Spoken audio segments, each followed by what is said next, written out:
Ang aklat ng Acts Kabanata 8. Si Saulo ay may kinalaman sa kanyang pagkamatay. Kaya nagsimula sa araw na iyon ang malaking pag-uusig laban sa iglesia sa Jerusalem, at ang lahat ng mga mananampalataya ay nagsikalat sa lahat ng rehiyon ng Judea at Samaria, maliban sa mga apostol. Mga lalaking may takot sa Diyos ang naglibing kay Esteban at nagkaroon ng matinding pagdadalamhati para sa kanya. Ngunit pininsala ng matindi ni Saulo ang iglesia. Pumupunta siya sa bawat bahay upang kaladkarin ang mga lalaki at babae at inilagay sila sa kulungan. Gayunpaman, ang mga mananampalataya na nagsikalat ay nagpatuloy na mang-aral ng salita ng Diyos.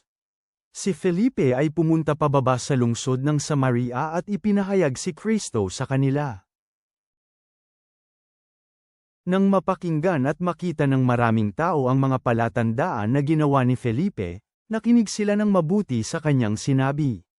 Dahil ang karamihan sa kanila ay nagtataglay ng maruruming espiritu habang sumisigaw ng malakas, at gumaling ang maraming lumpo at mga paralitiko. At nagkaroon ng malaking kagalakan sa lungsod. Ngunit mayroong isang lalaki sa lungsod na ang pangalan ay Simon na gumagawa na noon pang una ng pangkukulam. Ginagamit niya ito upang mamangha ang mga tao sa Samaria upang angkinin na siya ay mahalagang tao. Binigyang pansin siya ng lahat ng mga Samaritano, mula sa pinakamababa hanggang sa pinakadakila, at kanilang sinabi. Ang taong ito ay ang kapangyarihan ng Diyos na tinatawag na dakila. Nakinig sila sa kanya dahil labis niya silang pinamangha sa mahabang panahon sa pamamagitan ng kanyang pangkukulam. Ngunit nang paniwalaan nila ang ipinang-aral ni Felipe tungkol sa ebanghelyo na tungkol sa kaharian ng Diyos, at ang pangalan ni Jesu Kristo, sila ay nabautismuhan, kapwa mga lalaki at babae. At si Simon mismo ay naniwala, pagkatapos niyang mabautismuhan, nagpatuloy siyang kasama ni Felipe, nang makita niya ang mga tanda at mga makapangyarihang gawa, siya ay namangha. Ngayon nang marinig ng mga apostol sa Jerusalem na ang mga taga-Samaria ay tinanggap ang salita ng Diyos, sinugo nila sina Pedro at Juan. Nang sila ay dumating, nanalangin sila para sa kanila na tanggapin ang banal na espiritu. Sapagkat ng mga panahong yun hindi pa dumating ang banal na espiritu sa sinuman sa kanila. Nabustimuhan lamang sila sa pangalan ng Panginoon. Pagkatapos ipinatong nina Pedro at Juan ang kanilang mga kamay sa kanila, at tinanggap nila ang banal na espiritu. Ngayon nang makita ni Simon na naipagkaloob ang banal na espiritu sa pamamagitan ng pagpatong ng mga kamay ng mga apostol sa kanila, inalok niya sila ng pera. Sinabi niya, ibigay mo rin sa akin ang kapangyarihang ito upang sinumang patungan ng aking mga kamay ay tatanggap ng banal na espiritu. Ngunit sinabi ni Pedro sa kanya, masawi ka sana kasama ng iyong pilak, sapagkat iniisip mong makakamit mo ang kaloob ng Diyos sa pamamagitan ng pera. Wala kang kabahagi o karapatan sa bagay na ito, dahil ang iyong puso ay hindi tama sa Diyos.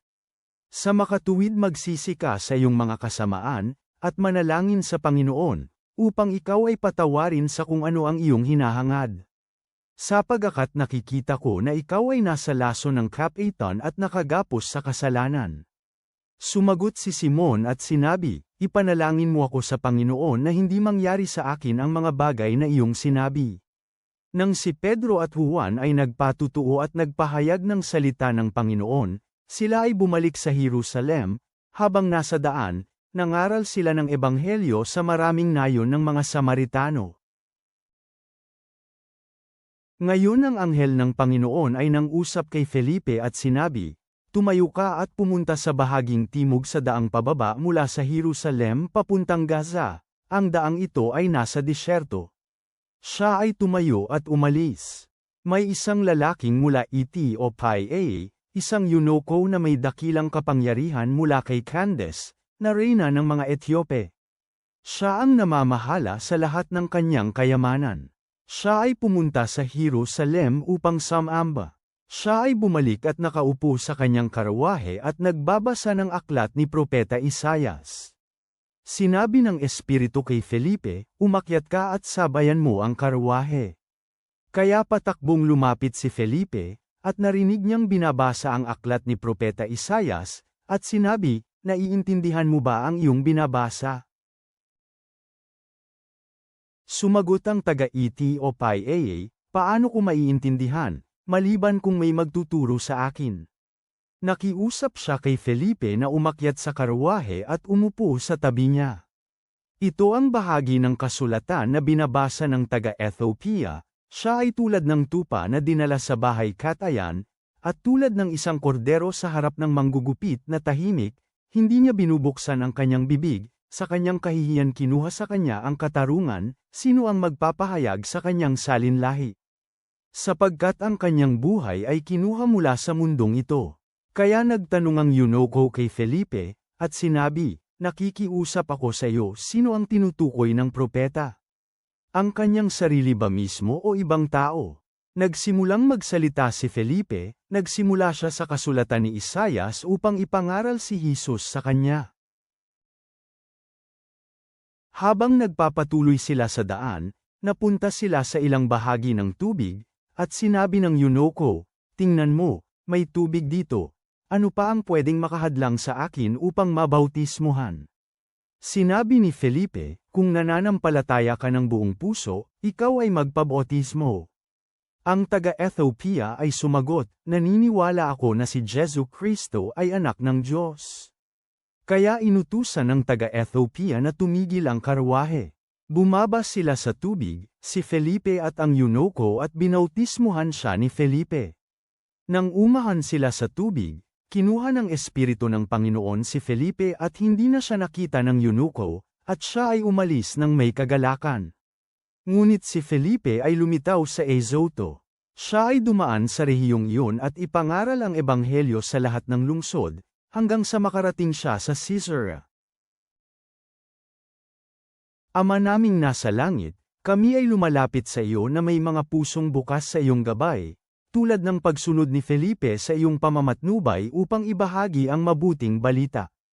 Tulungan mo kaming maging mga daluyang handang tumanggap ng iyong tawag at ibahagi ang aming pananampalataya sa iba, anuman ang aming kalagayan.